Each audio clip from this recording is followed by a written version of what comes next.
Consider the impact of the internet on your daily basis. Think about how society has changed because of the internet, social media platforms, mobile apps, etc. The web we're using now is quite different from what it was decades ago.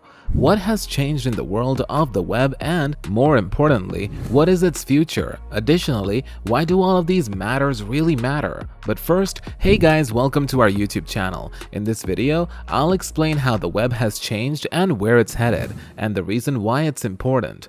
But before starting the video, please subscribe to our channel and press the bell icon to get all the latest updates, as we are going to make more videos on interesting topics in the future. So if you don't want to miss it, make sure to subscribe to it. Now, let's get started.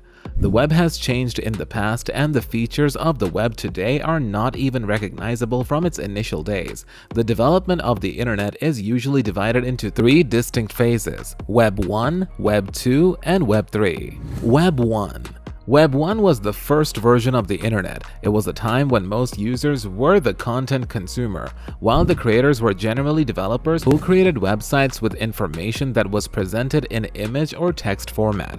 Web 1 lasted approximately from 1991 until 2004. Web 1 comprised sites that served static content, not dynamic HTML content, and data were served via an unstructured file system instead of a database, and websites didn't have any interactivity.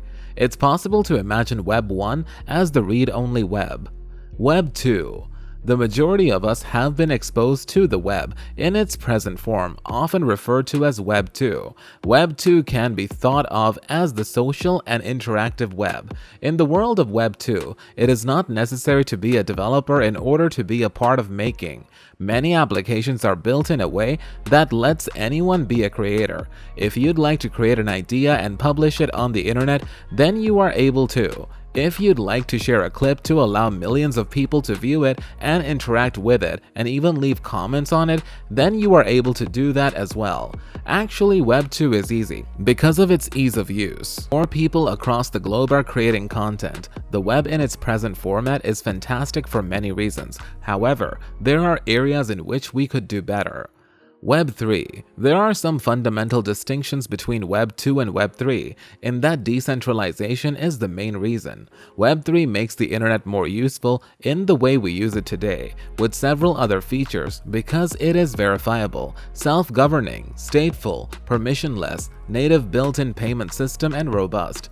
Web 3 developers don't typically create and deploy apps that operate on a single server or keep their information in a single database, usually run on and controlled through a singular cloud service provider. Web 3 apps are based on blockchains or decentralized networks that comprise many peer-to-peer nodes, servers, or any combination of these, which creates the basis of a cryptocurrency-based protocol. They are frequently called dApps, decentralized applications, and you'll frequently hear the term in the Web 3 world. In order to create the stability and security of a decentralized network, developers are rewarded and must compete to provide the most superior services to all who use the service. If you're hearing the term Web 3, you'll find that cryptocurrency is usually included in that conversation. This is due to the fact that cryptocurrency is a major component in a variety of protocols. It is a way to provide financial incentives to anyone who wishes to be involved in governing, creating, or contributing to improving the project in their own way. These protocols can often provide diverse services such as storage, compute, as well as bandwidth, identity hosting, and various other web services typically provided by cloud service providers previously.